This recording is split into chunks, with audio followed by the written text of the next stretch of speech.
This right next to me is the updated BMW 4 Series LCI, which entails new tech, updated styling, and a higher standard specification. So in this video, I'm going to tell you everything you need to know. So first, I'm going to give you a brief introduction to the model range, and then we're going to see what's different with the styling. And from there, we're going to see what it's like inside, and also check out the updated tech. And I'm also going to see how practical this two-door coupe is. And then finally, I'm going to take it out for a drive.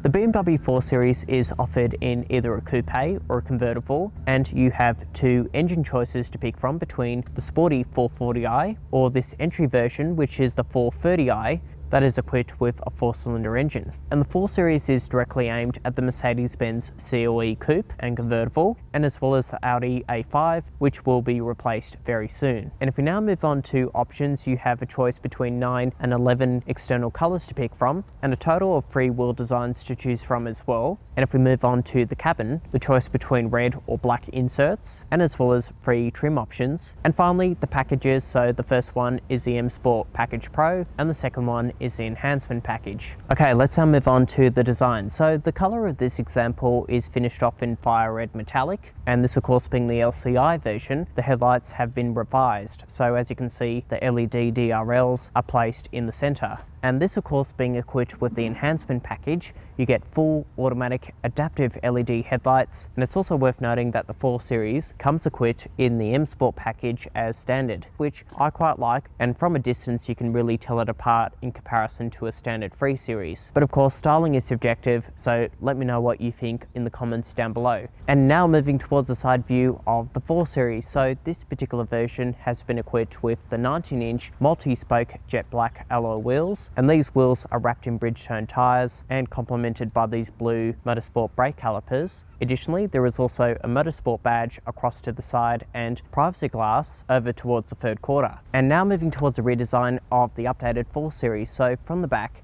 as you can see, this LCI version has been equipped with BMW's dynamic rear tail lights, like what is featured on the M4 CS. And if we look lower down, an M Sport bumper bar with plastic vents across to the side, and as well as integrated dual exhaust pipes within that gloss black rear diffuser. Okay, moving on to the cabin. So before you climb inside, the 4 Series features a remote key, keyless entry, and as well as walk up and walk away remote access. And finally, in the center, push power start. Now, starting off with the presentation inside the cabin, BMW have implemented some of the new tech from their latest models, such as the 14.9-inch curved display, which now features BMW's operating system 8.5, and the air conditioning vents have been revised as well, and you also get ambient lighting. And they've also removed the climate control button, so instead you have a dedicated climate control menu within the infotainment. And in addition to some of the key features, we've got a sunroof right above me. And if we now move on to comfort, you get these M Sport leather wrap seats, and both of them offer power adjustment with lumbar support, and they can also be heated. And it's also worth noting that you have these seatbelt retractors that makes it easier reaching your seatbelt. And in addition to the driver, you get seat memory, and the steering offers both manual tilt and reach adjustment. And you can also heat the steering wheel as well. And if we move on to build quality, the door slam feels very solid, and up the top here is soft and squidgy. Even where you rest your elbow, you also get this thick leather wrap steering wheel that feels very good to grip onto.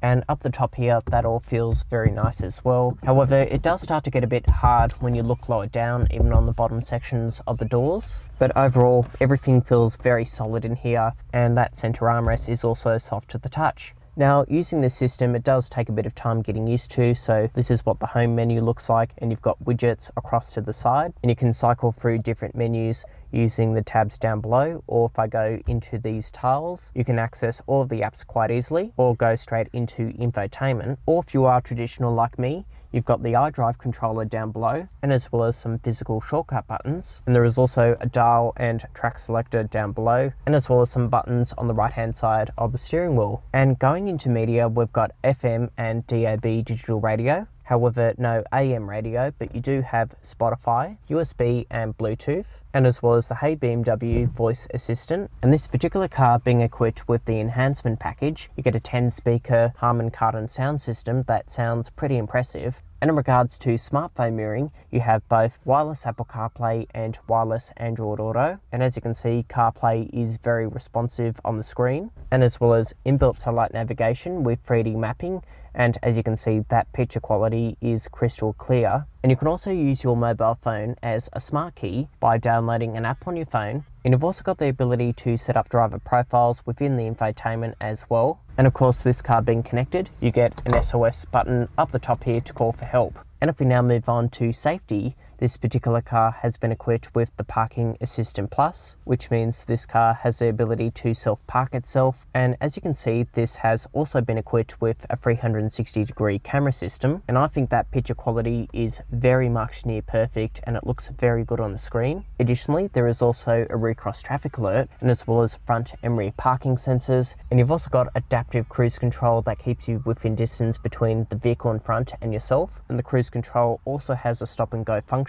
And you also get autonomous emergency braking, and there is also a lane keeping assistant with active steer assist, which means the 4 Series has the ability to steer itself within its lane. And over on the wing mirrors, blind spot monitoring, and you've also got an inbuilt speed limiter as well. And if we now move on to this 12.3-inch digital instrument cluster, as you can see, you can change what content you want displayed, and you can also adjust the menu system as well. And if we now move on to driving modes, we've got Eco, Comfort and Sport, and you can also customize the configuration to your preference. And finally, storage. So over in the center, we've got 2 small cup holders with a USB-A port and a 12-volt socket, and tucked away is a wireless phone charging pad. And looking in here, we've also got decent center storage with a USB-C port. And over in the glove box, again, decent storage for this type of vehicle.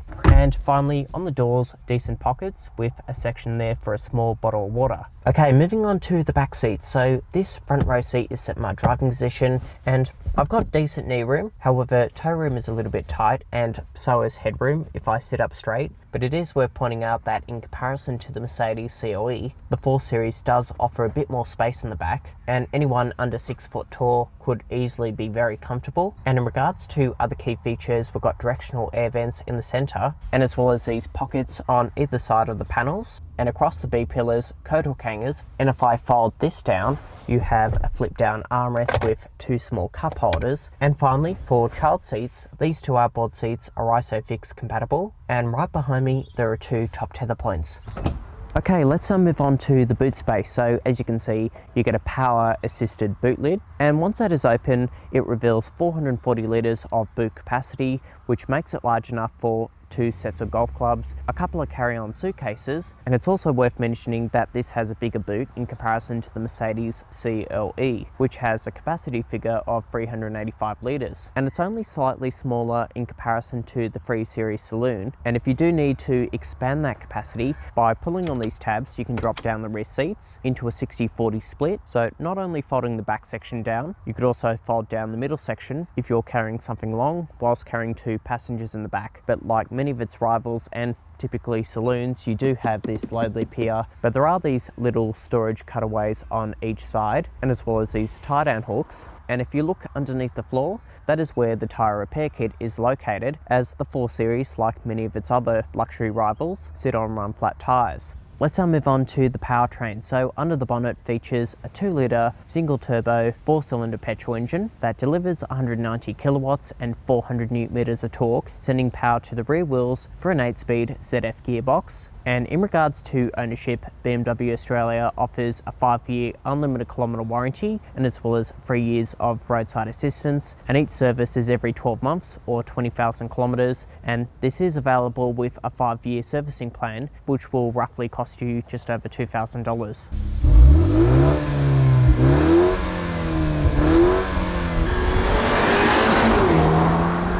Let's now move on to the driving impressions.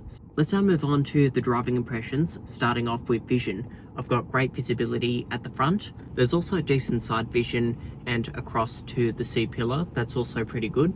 And finally, rear visibility is also pretty good, but it does sit up a bit high like it does on all coupes, but the 360-degree camera works pretty well. Now, starting off driving around normally at lower speeds, first of all, you've got great steering, being a rear-wheel drive BMW, but it's also nice and light thanks to being an electronic steering setup. and you've also got a turning circle radius of around 12 meters, so it's pretty maneuverable around a tight street. There is also hardly any noise in the cabin as well, so it is fairly well insulated. There is a bit of tyre roar from the run flat tyres, and as you can see at the camera footage, I've got the car in comfort, and the adaptive suspension does a really nice job at tackling all the bumpy and broken road surfaces. Now, playing around with the drive modes, if I go from comfort to sport, it obviously sharpens up a bit more, and the throttle application is a lot more aggressive, and the gearbox reacts a bit quicker. And I think there's a bit of engine noise coming out of the speakers as well. But whatever they've done, it sounds pretty good for a 4-cylinder. We'll just do a light acceleration.